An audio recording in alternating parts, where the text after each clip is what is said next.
నీ మాటలు గైగుంటానికి ఇచ్చిన కృప బట్టి వందనములు. దినములు చెడ్డవి కనుక జ్ఞానముతో సమయాన్ని సద్వినియోగపరచుకోమంటున్నావు. దేవు, నువ్వు మాకు ఇచ్చిన ఆ ఆయుష్ని, నువ్వు ఇచ్చిన మాకు తరుణముల్ని, అవకాశాలని కృప చూపించు. యథార్థమైన మార్గములు నీకోసం జీవిస్తానికి సహాయం చేయి. అపవాది కార్యాలు లయపరచు. నన్ను సిలువ చాటు మరుగుపరిచి బిడ్డలతో మాట్లాడినాం. యేసు నామమున తండ్రి, ఆమేన్. మరి ఈరోజు ఫిలిప్పీలు రాసిన పత్రిక, మీ అందరికి ముందు చెప్పినట్లు తీతు ఫిలిప్పీలు రాసిన పత్రిక మనం సైమల్టేనియస్గా ధ్యానిస్తున్నాం. మరి 3వ అధ్యాయం మనం ఈరోజు చూద్దాం. దయచేసి బైబిల్ ఉన్నవారు ఒకసారి మీ బైబిల్ని చూడండి. 3వ అధ్యాయము మెట్టకు నా సహోదరులారా, 3వ అధ్యాయం మొదటి వచనం నుంచి చదువుదాం. మెట్టకు నా సహోదరులారా, ప్రభువునందు ఆనందించుడి. అదే సంగతులను మీకు రాయుట నాకు కష్టమైనది కాదు, మీకు అది క్షేమాకరము. కుక్కల విషయమై జాగ్రత్తగా ఉండుడి, దుష్టులైన పనివారి విషయమై జాగ్రత్తగా ఉండుడి, ఈ ఛేదన ఆదరించు వారి విషయమై జాగ్రత్తగా ఉండుడి. ఎందుకనగా శరీరమును ఆస్పదము చేసుకొనక దేవుని యొక్క ఆత్మ వలన ఆరాధించుచు క్రీస్తు యేసునందు అతిశయపడుచున్న మనమే సున్నతి ఆచరించువారము. 4వ వచనం చదవండి. కావలనంటే నేను శరీరమును ఆస్పదము చేసుకొనవచ్చును, మరియు ఎవడైనను శరీరమును ఆస్పదము చేసుకొనని ఎడల నేను మరీ ఎక్కువగా చేసుకొనవచ్చును. చాలు. పౌలు గారు ఈ అధ్యాయంలో ఫిలిప్పీన్ సంఘానికి చాలా ముఖ్యమైన మాటలు రాస్తున్నాడు. ఇక్కడ పౌలు గారు కుక్కలు అని తిడుతున్నారు. ఏమని తిట్టచ్చా క్రైస్తవులు? కుక్క అనొచ్చండి ఎవరన్నా? కానీ అంటున్నాడు దుష్టులు అంటున్నాడు. కామ సంబంధమైన వారు ఏమనుందండి? మిటిలేటర్స్ ఆఫ్ ఫ్లెష్ అని ఉంది ఇంగ్లీష్లో. తెలుగులో ఏముంది అది? చేదన ఆదరించు, దుష్టులైన వారి పని విషయం జాగ్రత్తగా ఉండుడి, ఈ చేదన ఆచరించు వారి విషయం. చేద ఆచరించేవారు, శరీరాన్ని ఆచరించేవారు. ఎవరిని ఇంత ఇదిగా తిడుతున్నాడు పౌలు? యూదుల్ని తిడుతున్నాడు. ఎందుకంటే ఈ యూదులు ఒక కొంత గుంపు ఏం చేశారంటే పౌలుని వెంబడిస్తున్నారు.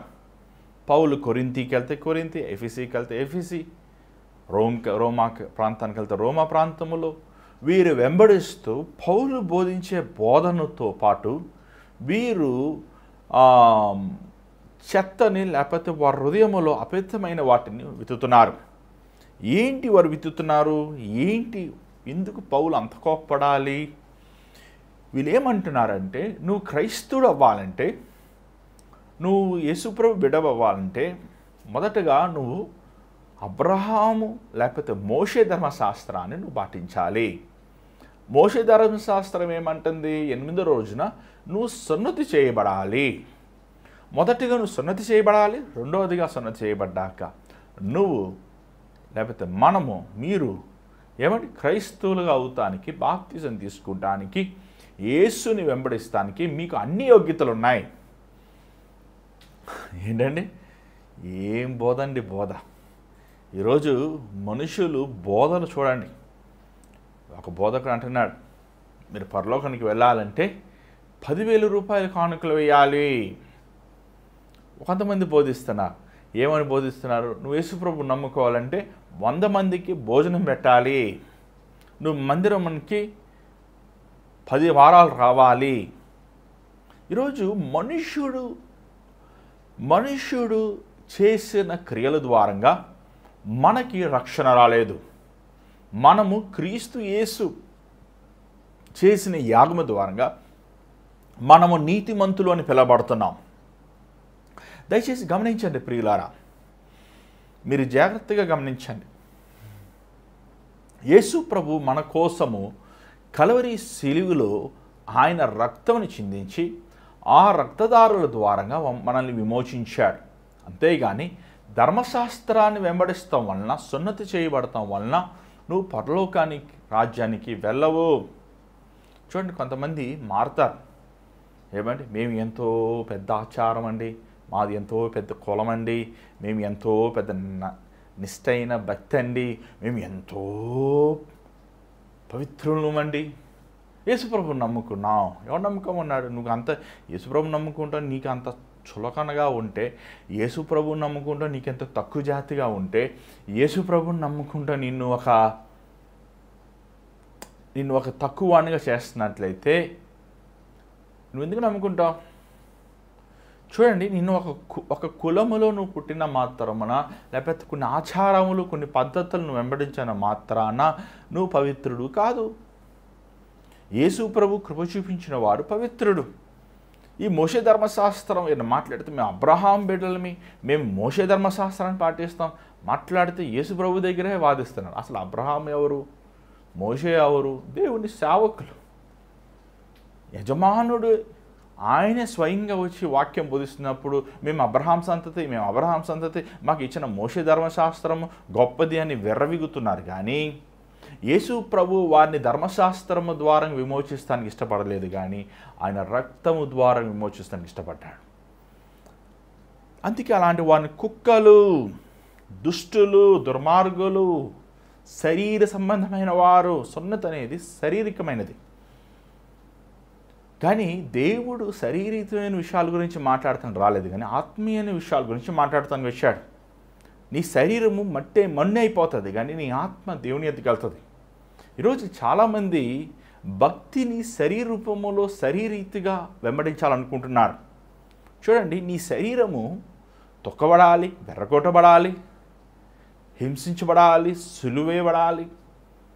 నువ్వు దేవుని నీ పూర్ణమైన హృదయముతో, నీ ఆత్మతో, నీ శక్తితో, నీ బలముతో నువ్వు దేవుణ్ణి ప్రేమించి అని ఉంది. ప్రేమ ఎక్కడుంది? ప్రేమ అనేది అది గుణం, అది ఆత్మ సంబంధమైనది. నీ మనస్సు, నీ హృదయము, నీ వాంఛ ప్రభువుని వెంబడించే రీతిగా నీ ఆత్మ ప్రభువుని వెంబడిస్తున్నాం, ఆటోమేటిక్ నీ దేహం కూడా దేవుని వెంబడిస్తుంది. మనం కొర్నేలియుని చూస్తున్నాం. పేతురు కొర్నేలి ఇంటికి వెళ్ళి వాక్యం చెప్పినప్పుడు పరిశుద్ధాత్ముడు దిగి వచ్చారు. వారు ఇంకా రక్షించబడలేదు. వారు హైందవులు, దేవుని ఎరగిన వారు, యూదుని సంతతి కాదు వారు. కానీ వారు జీవితంలో పరిశుద్ధాత్మక వారు నింపబడటం చూసి శిష్యులు ఆశ్చర్యపోయారు. ఎందుకంటే శిష్యులు నమ్మింది ఒక సిద్ధాంతం, కానీ దేవుడు సిద్ధాంతాలు మనకి ఇవ్వలేదు, కానీ సంబంధం మనకి ఇచ్చాడు. అనురాగములు. ఏమండి, నీకు నీ కుమారుడికి ఏ సంబంధం ఉంది? నీకు నీ కుమార్తెకి ఏ సిద్ధాంతాలు ఉన్నాయి? సిద్ధాంతాలు లేవు ఇక్కడ. అనుబంధం, అనురాగాలు, ప్రేమ, బంధం. అది దేవుని బిడలమైన మనము ఏ కులము, ఏ జాతి, ఎవరి వంశమని మనము ఎక్కువ మీద మనం ధ్యాస ఉంచుతున్నాము. కానీ క్రీస్తు యేసు ద్వారంగా, ఆయన చిందించిన రక్తము ద్వారంగా, విమోచన ద్వారంగా మనం ఆయన బిడ్డలం అయ్యాము అనే సంగతిని పౌలు స్పష్టంగా చెబుతున్నాడు. అంతమాత్రం కాదయ్యా, నేను చెప్పాలంటే, నేను అతిశయపడాలంటే, లేకపోతే నా గురించి మీకు చెప్పాలంటే, లేకపోతే నేను శరీరరీతి అయిన విషయాల్లో మీకు నా గురించి చెప్పాలంటే, మొదటగా నేను 8వ రోజున సున్నతి చేయబడ్డాను, నేను ఇశ్రాయేలు జనాంగం, నేను బెంజమిన్ గోత్రం నుంచి వచ్చిన వాడిని, సౌలు గోత్రం నుంచి వచ్చిన వాడు. సౌలు ఎవరి గోత్రం అండి? బైబిల్లో ఉన్న సౌలు ఉన్నాడు కదా. ఏమండి, సౌలు పౌలైన మారిన సౌలు కూడా బెంజమిన్ గోత్రం వచ్చిన వాడు, హిబ్రూడు. చిన్నప్పటి నుంచి తల్లిదండ్రులు హిబ్రూ, తండ్రి తల్లి ఏమండి ఇశ్రాయేలీలు, హిబ్రూ దేశస్థులు, హిబ్రూ భాష మాట్లాడేవారు, పవిత్రమైన వారు, నిష్టగా ఉండేవారు, చిన్నప్పటి నుంచి ధర్మశాస్త్రాన్ని పాటించేవాడు సౌలు. ఏమండి, బైబిల్లో ఒక గమనిస్తున్నాం, చూస్తున్నాం చూసారా? యేసు ప్రభు దగ్గర వచ్చి ఒక మాట అడిగాడు. ప్రశ్న అడిగాడు. ఏమన్నాడు? నిత్య జీవంకి వెళ్ళాలంటే ఏం చేయాలి? 10 ఆజ్ఞలు పాటించు అన్నప్పుడు అన్నీ పాటిస్తున్నానయ్యా అన్నాడు. అప్పుడు ఒకటి కుదువు ఉందన్నాడు. నువ్వు ఉన్నది సమస్తం అమ్మి పేదలకు ఇచ్చి నన్ను వెంబడించి అన్నాడు. ఏమంటే అలాగా ఈ సౌలైన పౌలు చిన్నప్పటి నుంచి తను అన్ని రీతిగా శారీరీతిగా ఇశ్రాయేలు వంశమైనప్పటికీ, అబ్రహాము సంతానం అయినప్పటికీ, బెంజమిన్ గోత్రం అయినప్పటికీ ధర్మశాస్త్రాన్ని పాటిస్తూ తనలో ధర్మశాస్త్రం ప్రకారము ఎలాంటి లోపము చేయకుండా పవిత్రంగా కాపాడుకున్నాడు. తను 630 ఆజ్ఞలు, మోషే ఇచ్చిన ఆజ్ఞలు అన్నీ వెంబడించాడు. ఎంత నిష్ట అంటే యేసుప్రభు శిష్యులు కూడా సిలువ వేస్తానికి, లేకపోతే మన హతం చేస్తానికి సిద్ధపడ్డాడు. మత వైరాగ్యముతో నింపబడి ఉన్నవాడు. కానీ ఆ దమస్కస్ రోడ్లో దేవుడు ప్రత్యక్షమై, నేనే నువ్వు సిలువ నువ్వు హింసిస్తున్న ప్రభువుని అన్నప్పుడు తను ఆ గుర్రములో నుంచి పడ్డాడండి. తన జీవితములో ధర్మశాస్త్రము ద్వారా కలగని సమాధానము, సంతోషము, నిరీక్షణ యేసుని చూసినప్పుడు తనకి కలిగింది. అందుకే పౌలు అంటూ ఏమన్నాడు, 7వ మాట చూడండి దయచేసి.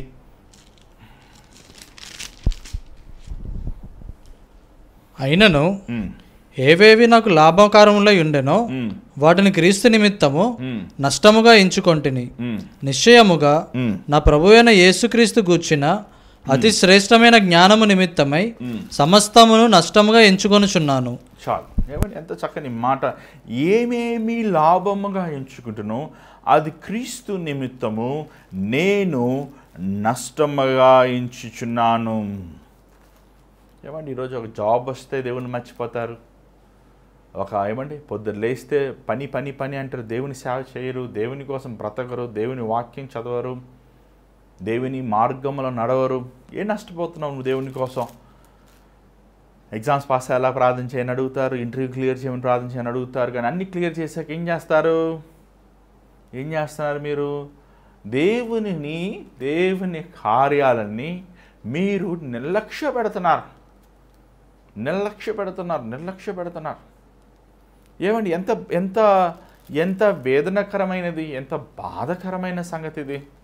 దేవుని వాక్యము నిర్లక్ష్య పెట్టేవారు, దేవుని కోసము నష్టపోకుండా దేవుని నామములో సంపాదించుకొని ఆశించిన వారు ఎంత భయంకరం అండి. ఈరోజు చూస్తున్నావు, ఏం నష్టపోతున్నావు నువ్వు ప్రభు కోసం?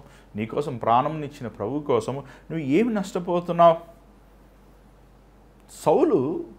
సౌలైన పౌలు తను ఆ సద్దుకాయి దాంట్లో ఒక మెంబర్ ఆఫ్ కౌన్సిల్ అయినా, గమాలీయుడి దగ్గర చదువుకున్న వ్యక్తి, చాలా మిక్కిలి జ్ఞానం కలిగిన వ్యక్తి, బాగా చదువుకున్న వ్యక్తి, అనుకుంటే రాజ్యముని లేకపోతే యూదులని లేకపోతే రోమ సామ్రాజ్యములో ఒక ప్రధానమైన స్థానంలో ఉండగలిగిన వ్యక్తి, లోకరీతిగా ఉన్నతమైన స్థాయిలో ఉండొచ్చు.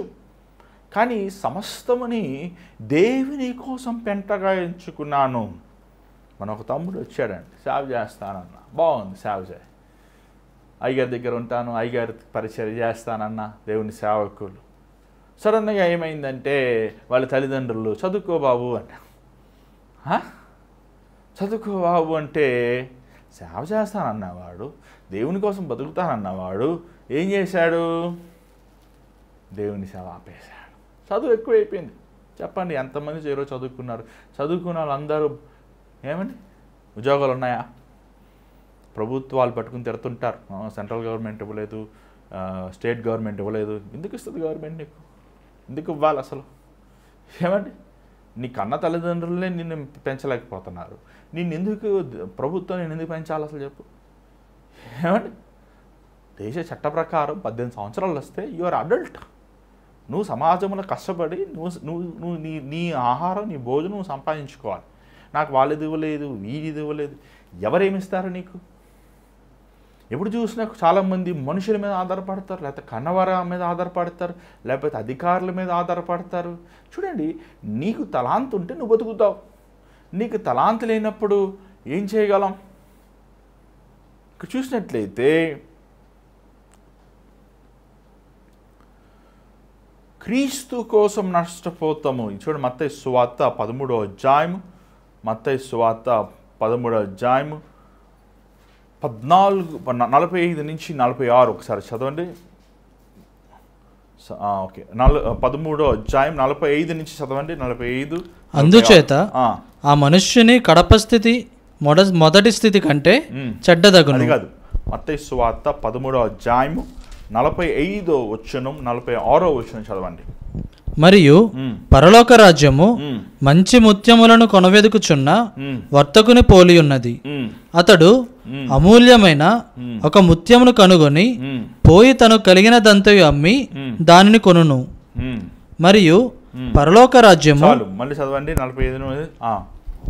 మరియు పరలోక రాజ్యము మంచి ముత్యములను వెదకుచున్న వర్తకుని పోలి ఉన్నది. అతడు అమూల్యమైన ఒక ముత్యమును కనుగొని పోయి తనకు కలిగినదంతయు అమ్మి దాని కొనును. ఏమంటే ఒక ముత్యం చాలాసార్లు ఒక మర్చెంట్ ఉంది, వ్యాపారస్తుడు ఏమంటే ఒక మంచి ముత్యముని కొనడానికి ఏం చేస్తాడు, తనకున్నదంతా అమ్మివేసి అది కొంటాడు. అలాగా పౌలు అంటున్నాడు ఏమంటే, నాకు ఉన్న సమస్తము నేను అమ్మివేస్తాను కదా, నష్టపోయి పోగొట్టుకుని నా దేవుని రాజ్యమును సంపాదించుకుంటున్నాను, నా ప్రభు హృదయములో స్థానం సంపాదించుకుంటున్నాను, నా దేవుని చిత్తమును చేస్తానికి, దేవుని ఉద్దేశం చేస్తానికి నాకున్న ఆరోగ్యము, నాకున్న అవకాశాలు, నాకున్న లోకరీతైన సంపదలు, దీవెనలు అంతా నేను పెంటవలే ఎంచుతున్నాను. 8వ వచనం చూడండి, నేను చదవండి 8వ వచనం చదవండి దయచేసి. నిశ్చయముగా ఫిలిప్పీయులు రాసిన పత్రిక 3వ అధ్యాయము 8వ వచనం. నిశ్చయముగా నా ప్రభువైన యేసుక్రీస్తు గూర్చిన అతి శ్రేష్టమైన జ్ఞానము నిమిత్తమై సమస్తమును నష్టముగా ఎంచుకొనుచున్నాను. క్రీస్తును సంపాదించుకొని ధర్మశాస్త్ర మూలమైన నా నీతిని గాక క్రీస్తునందలి విశ్వాసము వలనైన నీతి అనగా విశ్వాసమును బట్టి దేవుడు అనుగ్రహించు నీతి గలవాడనై ఆయన అందు ఆగబడు నిమిత్తమును ఏ విధము చేతనైనను మృతులలో నుండి నాకు పునరుద్ధారణ కలగవలెనని ఆయన మరణ విషయములలో సమానుభావము గలవాడనై ఆయనను ఆయన పునరుద్ధారణ బలమును ఎరుగు నిమిత్తము ఆయన శ్రమలలో పాలివాడగుట ఎట్టిదో ఎరుగు నిమిత్తమును సమస్తమును నష్టపరుచుకొని వాటిని పెంటతో సమానముగా ఎంచుకొనుచున్నాను. పెంటగా సమానం ఎంచుకుంటున్నాడు. క్రీస్తుతో శ్రమలు అనుభవిస్తాం భాగ్యము, క్రీస్తుతో అవమానాలు నిందలు అనుభవిస్తాము దీవెన. ఏమంటే ఈరోజు మనం చూడండి ఏంటి నష్టపడుతున్నాం, ఒక మాట అబద్ధాలు, చాలామంది ఫేక్ ఎక్స్పీరియన్స్లు పెడుతున్నారు. ఏమండి గ్యాప్ వచ్చేసింది 2 సంవత్సరాలు 3 సంవత్సరాలు ఫేక్ ఎక్స్పీరియన్స్ పెట్టమంటారా? ఏంటి నువ్వు సంపాదించుకునేది? నువ్వు ఉద్యోగం సంపాదించుకోవచ్చేమో, నువ్వు దేవుని రాజ్యంని పోగొట్టుకుంటావు. ఒకడు లోకమంతా సంపాదించుకుని తన ప్రాణంను పోగొట్టుకుంటే ఏం లాభం? అంటే తన ప్రాణం పరలోకానికి వెళ్ళకపోతే ఏం ప్రయోజనం? ఈరోజు మనము దేవుని కోసము ఈ లోకముని పెంటగా ఎంచుతున్నామా? ఈ లోకములో ఉన్న అధికారములు, ఈ లోకములో ఉన్న లోభము, ఈ లోకములో ఉన్న ఏమంటే సంపదలు, ఆస్తులు, పేరు ప్రఖ్యాతులు, ఈ లోకములో ఉన్న వాటివి మనము ఘనముగా ఎంచుతున్నామా? లేకపోతే దేవుని రాజ్యముని మనం ఘనంగా ఎంచుతున్నామా? దేవుని కోసం మనం యథార్థంగా ఉండాలని ఆశిస్తున్నాం. పరీక్షించుకోండి.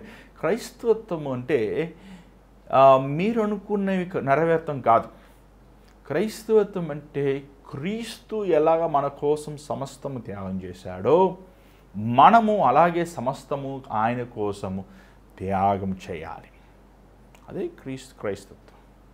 ఏం త్యాగం చేస్తున్నావు చెప్పు? ఒక పూట అన్నం మానేస్తున్నావా? ఏమండి ఈరోజు ఈ అవర్ ఆఫ్ ప్రేయర్ కార్యక్రమాన్ని స్టార్ట్ చేసినప్పుడు ఇలా అనౌన్స్మెంట్స్ చేసాం. ఏమండి ఎలా ఉన్న ఎవరన్నా మీరు హైదరాబాద్ ప్రాంతంలో ఉంటే రండి, ఈ అవర్ ఆఫ్ ప్రేయర్ కార్యక్రమం సహాయం చేయండి అన్నప్పుడు కొందరు అడిగారు, ఏమండి మేము వచ్చి బైబిల్ చదివితే మీరేమన్నా మాకు పే చేస్తారా? ఏమండి అంటే బైబిల్ చదువుతాను కూడా పే చేయాలయ్యా? అవునండి, అన్నీ డబ్బులే. లైట్ పెడతానికి డబ్బులు, లైట్ ఆఫ్ చేస్తానికి డబ్బులు. సంఘంలో అన్ని జీతగాళ్ళే. దేవుని సేవ డబ్బుతో చేసేది కాదు, ప్రేమతో చేసేది. దేవుని సేవలో జీతాలు ఉండవు. ఏమంటే జీతాలు లేవు. ఎక్కడ జీతం అనే కాన్సెప్ట్ లేదు. అక్కడ యేసుప్రభు ఎక్కడ జీతాలు ఇవ్వలేదు. యేసుప్రభు శిష్యులకు జీతాలు ఇవ్వలేదు. పరిశుద్ధాత్మనిచ్చున్నాడు. ఆ పరిశుద్ధాత్ముడు వాళ్ళని ఏమంటే సర్వసత్యములో నడిపించాడు, వాళ్ళని బలపరిచాడు. లాభము చూసుకుని సేవ చేస్తాం, లాభము చూసుకొని ఏమండి సువార్తను ప్రకటిస్తాం, లాభం చూసుకుని సంఘమును కడతాం అనేది కాదండి. మనం గమనించాలి. ఈరోజు లాభరీతిగానేది ఉంటేనే చేస్తున్నారు. మన ఒక పాస్టర్ గారు అంటున్నారు మాట్లాడుతూ, ఏ పాస్టర్ గారండి మీరు ఆ ఛానల్లో టీవీ ప్రోగ్రామ్ ఇస్తున్నారంటే, లేదండి ఆ ఛానల్లో ప్రోగ్రామ్ ఇస్తే మనుషులు చూస్తున్నారు కానీ డబ్బులు పంపిస్తలేదు, ఫోన్లు చేసి భారాలు చెప్తున్నారు కానీ కానుకలు ఇవ్వలేదు, అందుకే ఆపేశాను. అదేంటిది? నీ ప్రార్థనలను అడుగుతున్నారంటే ఆ ప్రార్థన నువ్వు జవాబిస్తే దేవుడికి ఇవ్వడా డబ్బులు? చూసారా, లాభరీతిగా చేసేది కాదు.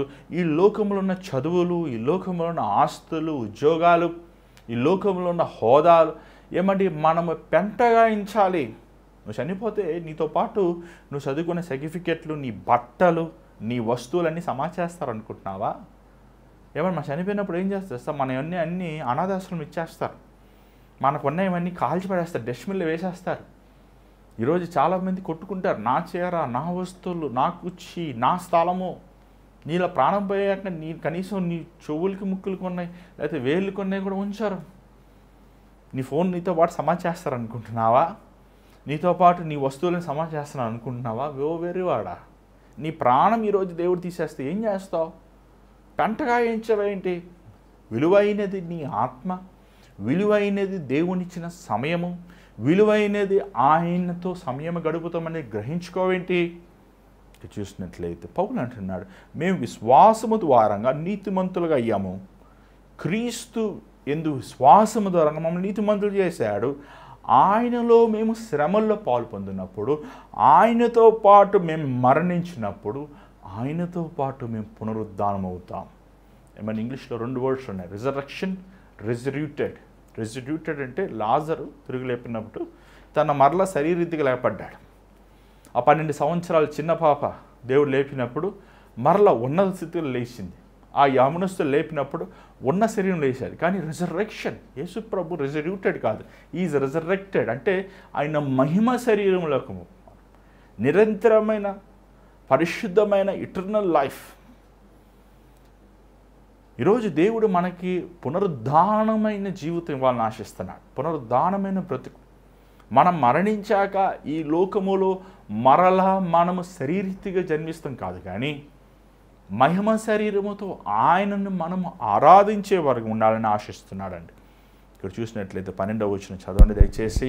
ఇదివరకే నేను గెలిచితినని అయినను, ఇదివరకే సంపూర్ణ సిద్ధి పొందితినని అయినను నేను అనుకోవటలేదు గాని, నేను దేని నిమిత్తము క్రీస్తు యేసు చేత పట్టబడి తినో దాన్ని పట్టుకొనవలనని పరుగెత్తుచున్నాను. ఏంటి, ఎందుకు పట్టబడ్డాడు పౌలు? సౌలైన పౌలు ఎందుకు పట్టబడ్డాడు? అన్ని జనులకి, ఇశ్రాయేలీలకి, రాజుల ఎదుట తన సువార్త ప్రకటించబడాలి. క్రీస్తు కోసం ఎంత నిందలు బాధలు అనుభవించాలని తను పట్టబడ్డాడు. నువ్వు ఎందుకు పట్టబడ్డావు? ఎందుకు యేసుప్రభుని నమ్ముకున్నావు? ఎందుకు నువ్వు రక్షించబడ్డావు? ఎందుకు నువ్వు మారు మనసు పొందావు? ఉద్యోగం చేసుకొని, లేకపోతే మాసంకరం చేసుకొని, లేకపోతే ఏమి ఇల్లు వాకిలు కట్టుకుంటాక దేవుడు నిన్ను చేశాడు? ఎందుకు చేశాడు నిన్ను దేవుడు? పౌలుని ఒక ఉద్దేశంతో దేవుడు చేశాడు. పౌలు ఆ ఉద్దేశాన్ని పట్టుకున్నాడు, ఆ ఉద్దేశం ప్రకారం తను పరిగెట్టాడు. నువ్వు ఏ ఉద్దేశంతో పరిగెడుతున్నావు? నువ్వు రక్షించబడ్డాను అంటున్నావు, నువ్వు మారు మనసు పొందాను అంటున్నావు, నేను దేవుని బిడ్డను అంటున్నావు, దేవుని కుమార్తెని అంటున్నావు, దేవుని కోసం బ్రతుకుతాన్ని తీర్మానం చేసావు. కానీ నువ్వు ఇప్పుడు ఏం చేస్తున్నావు? ఇప్పుడు ఎక్కడికి వెళ్తున్నావు? దేని వెంబట పరిగెడుతున్నావు? నువ్వు దేనిని పట్టుకున్నావు? ఐకిక విచారంలే కదా, ఇల్లులు, వాక్యులు, ఆస్తులు, ఉద్యోగాలు, ఆస్తుపాస్తులు, నీ మనసంతా దేహం మీదే కదా, తిండి మీదే కదా, నిద్ర మీదే కదా, ఐకిక విచారాల మీదే కదా. పౌలు అలాగ లేడే. పౌలు తన స్థితి, తన వస్త్రధారణ కానీ, తన చేతిలో ఉన్న తన భవిష్యత్తు గురించి కానీ, ఈ లోకంలో ఉన్న రీతిన భవిష్యత్తు గురించి తన జిగులు పడలేదే, తన ఆందోళన పడలేదే. దేవుడు నన్ను ఉద్దేశముతో పిలిచాడు. ఆ ఉద్దేశము నేను పట్టుకుని నేను పరిగెడుతున్నాడు. ఎట పరిగెడుతున్నాడు ఆయన? చూడండి ఎట్ట పరిగెడుతున్నాడు చూడండి దయచేసి. సహోదరులారా, నేను ఇదివరకే పట్టుకొని ఉన్నానని తలంచుకొనను, అయితే ఒకటి చేయుచున్నాను, వెనుక ఉన్నవి మరచి ముందున్న వాటి కొరకే వేగిరపడుచు క్రీస్తు యేసునందు దేవుని ఉన్నతమైన పిలుపునకు కలుగు బహుమానము పొందవలెనని గురు యొద్దకే పరిగెత్తుచున్నాను. ఎలా పరిగెడుతున్నాడు? ఏమండి, పరుగు పందులు చూసారు ఎప్పుడన్నా? ఒలింపిక్స్లో పరిగెడతారు. Ready 1 2 3 fast పరిగెడతాడు. ఆ పరిగెత్తేవాడు ఏమండి, అయ్యా చూడయ్యా, ఈ కొత్త యాపిల్ వాచ్ వచ్చింది చూడు, ఆ కొత్త ఐఫోన్ వచ్చింది చూడు, ఆ కొత్త ఉద్యోగం వచ్చింది చూడు, కొత్త సినిమా వచ్చింది చూడు, ఆ కొత్త చీర చూడు, ఆ కొత్త నగలు చూడు, ఆ కొత్త ఇల్లు చూడు, ఇక చూడు అది చూడు డైవర్ట్ అవుతాడు. ఆ క్రౌడ్లో వాడు ఎన్నెన్ని అరుస్తారు, కానీ వాడు పరిగెడతాడు. దేని మీద దృష్టి చూస్తాడు? ఏమంటే ఆ పందెం మీద, ఆ గమ్యం దగ్గర. ఆ గమ్యం దాటినంటే కప్పు ఉంటుంది అక్కడ. ఆ కప్పు ఫస్ట్ కొట్టాలి. నేను ఆ కప్పు ఎత్తుకోవాలి. దేవుడు నన్ను ఏ ఉద్దేశముతో పిలిచాడో నేను ఆ పరుగు పందులో నేను బహుమానం సంపాదించాలి. ఏదో పరిగెడతాం కాదు. చాలాసార్లు ఏమంటే పిల్లలకు పరిగెట్టినప్పుడు స్కూల్స్లో కాన్సలేషన్ ప్రైజెస్ అంటారు, అంటే ఆదరణించే ప్రైజ్, పాపం వాళ్ళు 4వ, 5వ, 6వ వచ్చినప్పుడు ఏదో ఒక సర్టిఫికెట్ ఇచ్చి ఎంతో కొంత పాపం వాళ్ళకి చిన్న బహుమానం ఇస్తుంటారు. అలాంటి బహుమానం కాదు నాకు ఇచ్చేది. నాకు కొట్టాలి, ఫస్ట్ కొట్టాలి, నేను దేవుని రాజ్యములో ఘనంగా ఉండాలి, దేవుని చిత్తమును చేసేవాడిగా ఉండాలి, దేవుని రాజ్యములో దేవుని ద్వారంగా మెచ్చుకోవాలి నన్ను ప్రభు. నువ్వు ఎక్కడ పరిగెడుతున్నావు? పొద్దులేసి ఆఫీస్ పరిగెడుతున్నావు, ఏమంటే ఫ్రెండ్స్ ఇంటికి పరిగెడుతున్నావు, ఉద్యోగాల మట్టి పరిగెడుతున్నావు, లోక కార్యాల మట్టి పరిగెడుతున్నావు, సాతాన్ కార్యాలను పరిగెడుతున్నావు. ఏంటి నీ గమ్యం ఏంటి? ఎక్కడికి పరిగెడుతున్నావు నువ్వు? ఏంటి నీ ఉద్దేశం ఏంటి? ఏమంటే పౌలు అంటున్నాడు, నేను నాకు ఉద్దేశం ఉందాయా? ఆ ఉద్దేశం ఏంటంటే సువార్తను ప్రకటించాలి, క్రీస్తు ప్రేమను చాటాలి, క్రీస్తు కోసం సంఘములు కట్టాలి, క్రీస్తుని హెచ్చించాలి, ఆయన మహిమపరచాలి. ఏమండి నా దృష్టి పరలోకం మీదే ఉంచాను. హెబ్రీయులకు రాసిన పత్రిక 12వ అధ్యాయం చూడండి ఒకసారి. హెబ్రీయులకు రాసిన పత్రిక 12వ అధ్యాయం మొదటి 2 వచనాలు చూద్దాం. ఇంత గొప్ప సాక్షి, హెబ్రీయులకు రాసిన పత్రిక 12వ అధ్యాయం మొదటి 2 వచనం, మొదటి 2 వచనం చదవండి. ఇంత గొప్ప సాక్షి సమూహము మేఘం వలె మనను ఆవరించి ఉన్నందున మనము కూడా ప్రతి భారమును సులువుగా చిక్కులు పెట్టు పాపమును విడిచిపెట్టి విశ్వాసమునకు కర్తయు దానిని కొనసాగించువాడునై యేసువైపు చూచుచు మన ఎదుట ఉంచబడిన పందెములో ఓపికతో పరిగెత్తుదుము.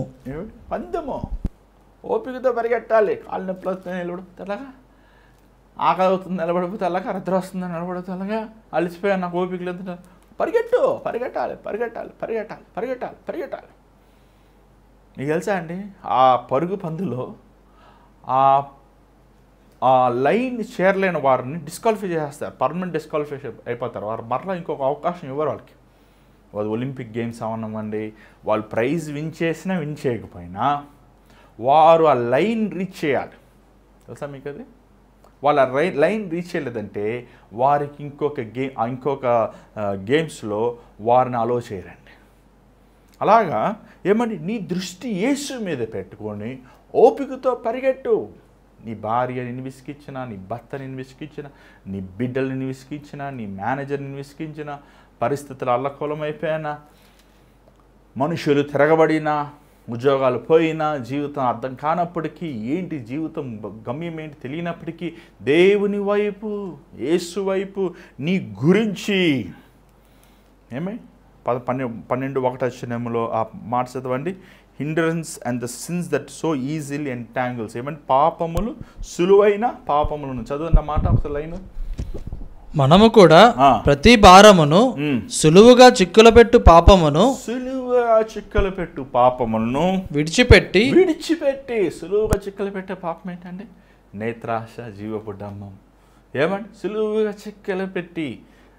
జాన్ బెనియన్ పిలిగ్రిమ్స్ ప్రోగ్రెస్ మొదటి నోవెల్ రాసిన వ్యక్తి ఆయన ఆ పుస్తకం రాస్తారు. యాత్రికులను, ప్రయాణికులను, తెలుగులో కూడా ఉంది, మీరు ఇది క్రిస్టియన్ బుక్ స్టాల్స్లో అవైలబుల్లో తీసుకొని చదవండి అలాంటివి. ఆ యాత్రికుడు ఒక ఆయన స్టార్ట్ అవుతాడు, నడుస్తాడు నడుస్తాడు నడుస్తాడు నడుస్తాడు, బాగా ఆకలి అవుతుంది. ఆకలి అవుతుంటే ఆ ఎడం వైపు చూస్తాడు. ఎడం వైపు చూసిన వెంటనే ఎర్ర ఎర్ర యాపిల్ పళ్ళు ఉంటాయి. ఆ ప్రయాణములో పరలోకానికి వెళ్తానని స్టార్ట్ అయిన ఆయన యాపిల్ పళ్ళు చూస్తుంటే ఏమేమి చేస్తాడా సార్? యాపిల్ పళ్ళు దగ్గరికి వెళ్ళి యాపిల్ తీద్దామని చెయ్యి పెడతాడు, పాము కాటేస్తుంది. అలాగే ఈరోజు చాలామంది నేను క్రీస్తు కోసం బ్రతుకుతా, నేను క్రీస్తు కోసం జీవిస్తా, నేను క్రీస్తు కోసం యథార్థంగా నేను చివరి శ్వాస వరకు నడుస్తాను అని తీర్మానం చేసి అనేక మంది ఆయన మార్గములో నుంచి తొలగిపోయి అపవాది మార్గమైన విశాలమైన మార్గములో వారు ప్రవేశించి వారి ఆత్మీయ జీవితాన్ని పాడు చేసుకుంటున్నారు. ఈరోజు మీ జీవితం ఎలా ఉంది? మీ బతుకు ఎలా ఉంది? మీ హృదయ ఆలోచనలు ఎలా ఉన్నాయి? మీ జీవితంలో ఉన్న పోరాటాలు ఎలా ఉన్నాయి? మీ హృదయంలో ఉన్న స్థితిగతులు ఎలా ఉన్నాయి? మీ హృదయంలో ఉన్న ఏమండి ఆలోచన ఎలా? మీ హృదయంలో స్థిరమైన గురి పెట్టుకున్నారా పరలోకం వైపు, యేసు మీద? ఎన్ని కష్టములు వచ్చినా, ఎన్ని బాధలు వచ్చినా, ఎన్ని అవమానాలు వచ్చినా, ఎన్ని పోరాటాలు వచ్చినా నేను యేసుని విడవను, ఆయన సేవలో నేను ఆయన కోసం చివరి శ్వాస వరకు జీవిస్తాను, నాకు ఆయన ప్రధానము, ఆయన నాకు ముఖ్యము అని ఒక తీర్మానముతో మీరు వెళ్తున్నారా? లేకపోతే అందరూ నమ్ముకుంటున్నారు యేసయ్యని, మనం నమ్ముకుందాం, అందరూ వెంబడిస్తున్నారు, మనం వెంబడిస్తాం, యేసయ్యని నమ్ముకుంటే మనకి ఏదో లాభం దొరుకుతుంది, లేకపోతే ఏదో మనకి దీవెన దొరుకుతాయి అని ప్రభువుని వెంబడిస్తున్నారా? ప్రియమైన దేని బిడ్డలారా, పౌలు తన గురిని, తన దృష్టిని, తన ఉద్దేశమని తను స్థిరముగా తీర్మానం చేసుకున్నాడండి. ఒక్కసారి దేవుడు పిలిచాడు. తన పిలుపు, దేవుని పిలిచింది ఎందుకు పిలిచాడు? ఆయన చిత్తము నెరవేర్చుకోసం, ఆయన ఉద్దేశం దేవుడు ఈరోజు మనందరిని పిలిచాడు. ఈరోజు నువ్వు యేసు ప్రభు దేవుడు నా కోసం ఆయన శిలువలో మరణించాడు, ఆయన పునరుద్ధానుడయ్యాడు, ఆయన మనల్ని విమోచించాడు అని నువ్వు విశ్వసిస్తున్నావంటే దేవుడు నీకు ఆ గ్రహింపు ఇచ్చాడు. నీ మనోనేత్రముల ఉన్న చీకటిని తొలగించి ఆయన కార్యములు గ్రహించుకుని కృప చూపించాడు. కానీ నువ్వు దానిని నిర్లక్ష్యం చేస్తావంటే, దేవుడిచ్చిన రక్షణను, సువార్తను నిర్లక్ష్యం చేస్తే అది బహు ఘోరమండి, బహు భయంకరమైన పాపం. ఈరోజు ఎంతోమంది దేవుని ద్వారా వెలిగించబడి, దేవుని ప్రేమను చూసి, దేవుని కోసం జీవిస్తానని తీర్మానం చేసుకొని, ఈరోజు ఎంతోమంది మరలా లోకములో ఉన్న కార్యాలకి బానిసలే. ఈరోజు నీ జీవితం దేవునికి ఈరోజు నీ హృదయం దేవునికి సమర్పించుకోవా. ఎంతకాలం మనసుతో ఉంటావు అంటే వెచ్చగానే ఉండు, లేకపోతే చల్లగానే అంటే దేవుని కోసమన్న బ్రతుకు, లేకపోతే నీ జీవితాన్ని ఇష్టానుసారంగా సాతాను మాటగానే లోబడు. అంతేగాని చంచలవాడగా చల్లారి నిలువెచ్చే స్థితిలో ఉంటే ఉమ్ము వేస్తానన్నాడు. ఈరోజు నీ జీవితంలో తీర్మానం చేయి ప్రియమైన దేవుని బిడ్డలారా. ఎంతకాలము నువ్వు రెండు మనసులతో, రెండు ఆలోచనలతో ఉంటావు? ఈరోజు నీ హృదయం దేవునికి తెజస్థాల్లో ఉంచని ప్రార్థిద్దాం. పరిశుద్ధమైన తండ్రి దయగల ప్రభా, శరీరీతమైన వారిని కాక ఆత్మ సంబంధమైన వారిని ఉండటానికి సహాయించి, అయ్యా సున్నత కార్యాలని, లేకపోతే సిద్ధాంతాలని, పద్ధతుల్ని, ఆచారాలను మేము వెంబడించేవాళ్ళం కాక, అయ్యా హృదయసారమైన యథార్థమైన నీ పట్ల ప్రేమను, సమర్పణను, విధేయతను, అయ్యా త్యాగమును మేము నీ పట్ల కలిగి ఉండటానికి సహాయించి, మా దృష్టి నీ వైపు పెట్టి, మా ఆశ, మా వాంఛ, మా మనసు నీ వైపు పెట్టి గమ్యముని చేరుకునేవారు ఉండటానికి సహాయం. పరుగు పందులో ఎలాగైనా పరిగెడుతున్నాడు, అలాగే నేను నీ రక్షణ మార్గములో దేవా మా గమ్యముని మేము పరిగెత్తి నీ ఉన్న స్థలము మేము చేరుకునేవారు ఉండటానికి సహాయించి, ఈ కార్యక్రమం చూసిన ప్రతి ఒక్క బిడ్డలను నువ్వు దీవించు, ఆశీర్వదించు, నిన్ను బలపరచు, స్థిరపరచు. నీ గొప్ప తలంపులు, ఆలోచనలు మా ఒక్కొక్కరి పట్ల నెరవేర్చు. మా దృష్టి ఎల్లప్పుడూ నీ మీదే ఉండటానికి సహాయించి, మాలో ఉన్న లోపములు, మాలో ఉన్న అవిధేయతలు, మాలో ఉన్న తిరుగుబాటు సవం తీసి మమ్మల్ని బాగు చేయి, మమ్మల్ని క్షమించు. యేసునామములో అడుగుచున్నాం తండ్రి, ఆమేన్. ఈరోజు దేవుడు మీతో మాట్లాడటం మాకు తెలియపరచండి. మీ ప్రార్థన అవసరాలు మాకు పంపించండి. మీకోసం మేము ప్రార్థన చేయాలని ఆశిస్తున్నాం. ఈ భారమైన పరిచయంలో మీరు కూడా పాల్పొందాలని ఆశిస్తే, దేవుడు మీకు ప్రేరేపిస్తే మీ గుప్పులు లిప్పి మీ వివరాలను పంపించవచ్చు. మరి దేవుడి చేతి మీద మళ్ళీ రేపు కలుసుకుందాం. అంత God bless you. Take care.